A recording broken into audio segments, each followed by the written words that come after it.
Olá, eu sou o Emerson do Ubuntu da Alegria e hoje nós vamos conversar com o Alexandre Santos, conhecido como o Magu. Então vem com a gente!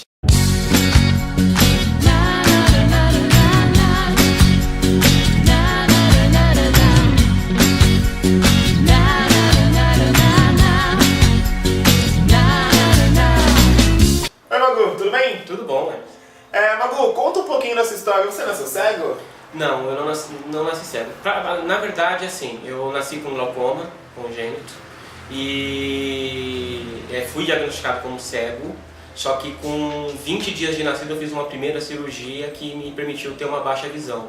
Então, é muito difícil dizer, né, o quanto eu enxergava, mas colocando em números eu tinha cerca de 20% da visão. Eu conseguia enxergar objetos que estivessem bem próximos e nunca consegui enxergar de longe, eu nunca consegui ler, por exemplo, um letreiro de ônibus. E com quantos anos você perdeu totalmente a visão? Foi aos 29, né? O glaucoma ele me acompanhou, me acompanha até hoje na verdade, mas com 29 anos de idade eu tive uma crise. Explicando um pouco, o glaucoma ele é o aumento da pressão do globo ocular, né? O olho ele acha que está vazando, ele aumenta a pressão para o líquido não vazar, só que com isso ele pressiona o nervo óptico e você vai perdendo a visão de fora para dentro, você vai perdendo o campo visual até ficar cego. Uma pressão de olho normal, ela varia entre 14 e 16, a minha foi para 51, que não foi uma boa ideia, né? E até que ponto a deficiência visual, porque você acabou de falar que você ficou cego com 29, então até que ponto a deficiência visual afetou a sua infância?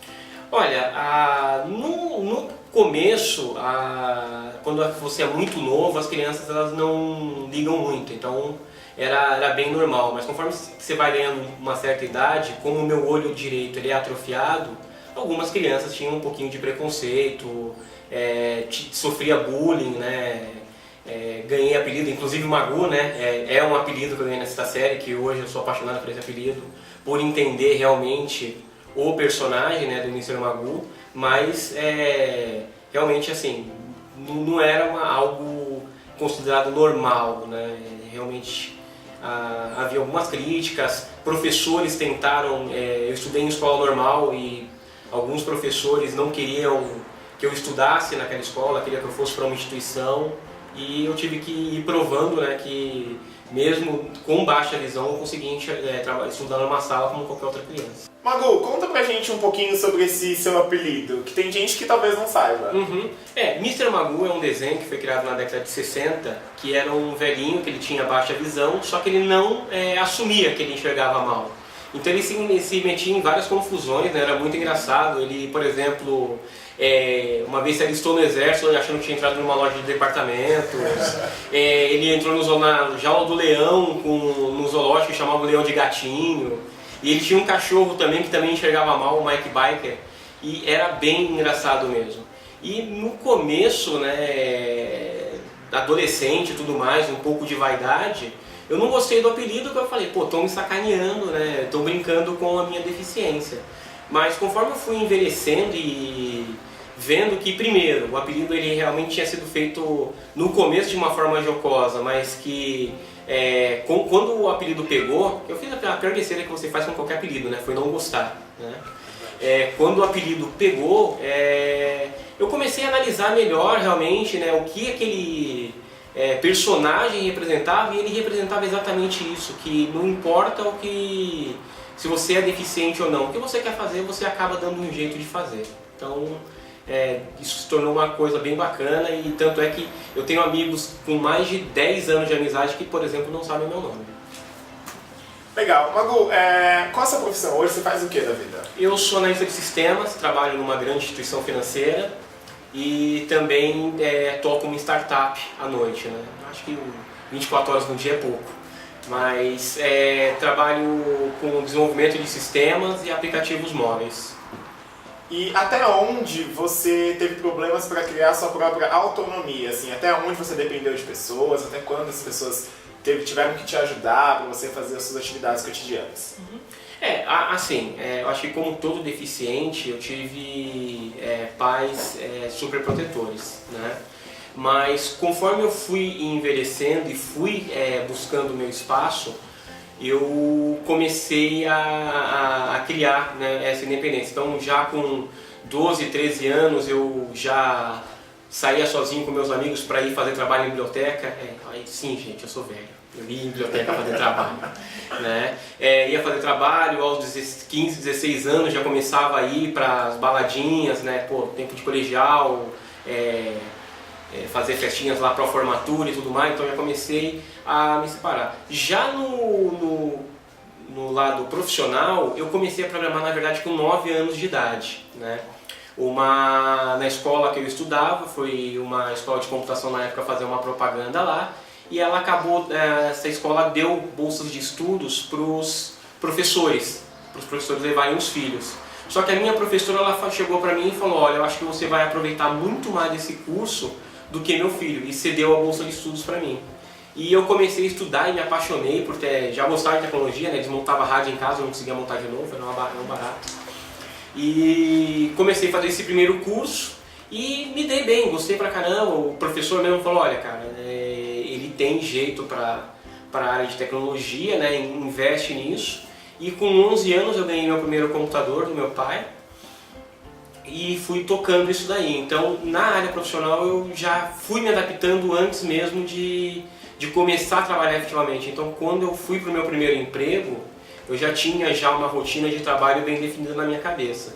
Quando eu fiquei cego aos 29 anos foi um pouco mais complicado. Por quê? Porque até então eu havia trabalhado como consultor, né? Então eu nunca tive registro, não tinha registro em carteira e tudo mais. E consultoria não tem esse hábito de contratar cegos. Quando era baixa visão, eles davam um jeito. Quando eu fiquei cego, realmente eu sofri preconceito em diversas entrevistas que eu ia. Eu passava nos testes técnicos, mas estou aguardando as ligações até hoje, né, para ver se eu fui aceito ou não. E foi quando eu tive a oportunidade de entrar nesse banco para trabalhar. Eles estavam contratando pessoas com deficiência. Eu entrei, fiz a entrevista técnica, o gerente gostou pra caramba da minha entrevista, me contratou e foi uma adaptação dupla, porque eu fui contratado 3 meses depois de ter ficado cego. Então, enquanto eu estava aprendendo o que era ser cego, eles estavam aprendendo o que era contratar uma pessoa cega. É óbvio que no começo houve muita desconfiança de que se eu iria dar conta ou não do trabalho, mas eu gosto muito daquela frase, né, do não sabia que era impossível, foi lá e fez. Então eu sempre fui correndo atrás e, bom, estou sendo reconhecido até hoje lá, estou lá contratado até hoje, então acredito que eu esteja fazendo um bom trabalho. Você acabou de falar de adaptação. Vamos para esse tema então. Você mora em São Paulo, certo? Sim. Então, na cidade de São Paulo, até onde as adaptações te ajudam e até onde elas te atrapalham? Elas foram criadas para ajudar, né? O problema é que são adaptações que não são completas. Por exemplo, o piso podotátil, que é aquela linha azul no metrô, aquilo não é uma passarela, né? E as pessoas ficam andando para lá e para cá em cima delas. E às vezes elas acabam em uma parede, né? Que aí eu fico pensando se o cego é Homem-Aranha e tem que escalar essa parede para chegar até o metrô. Né? Mas, na medida do possível, eu acho que a gente está evoluindo. O Brasil ele ainda é muito atrasado nesses termos de acessibilidade. E o brasileiro ele é muito assistencialista, né? Ele é muito dado a ajudar, nem sempre sabendo. Né? Por exemplo, eles adoram matar cego do coração, porque eu estou lá com a bengala, desço do ônibus, estou indo descer a escada. Na hora que eu piso, pisar o primeiro degrau, puxo o meu braço, ai meu Deus do céu, agora eu vou morrer. Né? Então isso é muito complicado. Mas na medida do possível, eu acho que a gente tem evoluído, as pessoas estão começando a se conscientizar e o bacana é exatamente isso, né? A gente nota essa melhora, a comparar o que é a cidade de São Paulo hoje ao que era 5, 6 anos atrás. Você nota realmente que algumas coisas foram feitas. Eu acho que não é o passo final ainda, mas pelo menos o começo já foi dado ali para essa história. Você acabou de falar de conscientização, fazendo mais um gancho. Para você, o termo correto é deficiente visual ou é cego? Olha, eu acho que cego porque abrevia pra caramba. Deficiente visual dá um ar assim, ai cara, aquele cara é deficiente visual, dá um ar de que ele tem um visual zoado, assim, né? A pessoa é feia pra caramba. Não, aí aquele cara lá não, é deficiente visual. Mas eu acho que cego é legal. Tem gente que, por exemplo, não gosta quando fala assim, o ceguinho. Eu acho que depende muito de quem está falando e como está falando. Quando a pessoa fala de uma forma carinhosa. Minha irmã caçula mesmo, na semana passada, ela estava na casa dela e ela chegou pro meu pai e falou assim: pai, mas como é que o Magu ficou ceguinho? Né? Isso foi bonito, não foi de forma pejorativa, mas uma vez eu estava em um bar com uns amigos e aí eu vi um garçom conversando com o outro, falou assim: não, esse bar é bom demais, até os ceguinhos vêm aqui. E eu vi que o tom que ele colocou no ceguinho não foi uma coisa muito legal. Um tom preconceituoso. Sim. Né? Qual é a melhor maneira da sociedade abordar um cego para oferecer uma ajuda? Acho que você acabou de dizer, né? Realmente abordar e perguntar se você precisa de ajuda. Porque acontece as duas coisas. Acontece a pessoa tentando me matar do coração, ou existe a pessoa, assim, ela fica torcendo, né? O cego está indo na direção do orelhão, está indo na direção do orelhão, aí desvia na última hora a pessoa, poxa, ele podia ter me avisado antes de que eu estava indo na direção do orelhão? Então, e outra coisa, né? Puxar pelo braço. Não é assim, é perguntar: amigo, você precisa de ajuda? Para onde você está? Porque também acham que o cego não sabe para onde está indo, né? Para onde você vai? Pro metrô. Não, mas o metrô é do outro lado. Não, o metrô é aqui, indo reto aqui. Eu sei que é aqui, eu faço esse caminho todo dia. Não é por aí. É aqui, amigo, não desculpa. Mas é um pouco disso, é perguntar, né, no que eu preciso, no que eu não preciso de ajuda. Locais que eu frequento todos os dias, eu ando tranquilamente, com independência, não tem problema nenhum. Eu conheço bem meu bairro, conheço até meu bairro melhor do que minha mãe. Agora, quando eu vou para um lugar diferente, uma coisa que o cego tem muita dificuldade a gente chega em qualquer endereço. Você chega pra mim: cara, vai na rua tal, eu vou chegar na rua tal. Agora você vai na rua tal, número tal, infelizmente o Brasil ele não tem um padrão para numeração de prédios e casas. Então eu vou rodeando lá a rua para cima e para baixo tentando achar o número, e muitas vezes eu não consigo nem que a pessoa pare para me dar a informação de que se eu estou perto ou longe desse número. Então você que está andando aí na Paulista, por favor, para 5 minutinhos, me dá uma informação e continua seu caminho, não tem problema. Tá certo. Voltando agora para a utilidade pública. Se uma pessoa ficar cega hoje, qual seria o seu conselho para ela? Que nada na sua vida vai mudar. Você não precisa enxergar para ouvir o eu te amo da pessoa que você ama. Você não precisa olhar para o sol, na verdade é perigoso, não faça isso, para saber que o dia está quente, está gostoso, está agradável. Você não precisa enxergar para saber que a praia, né, com aquela brisa maravilhosa e aquele som das ondas, é um lugar lindo e tranquilizante para você estar. Então, se você ficou cego, a sua única mudança na sua vida é que você vai fazer as coisas sem precisar estar olhando para elas, mas mesmo assim vai continuar aproveitando uma boa música, se deliciando com uma boa comida, sentindo o calor de um abraço.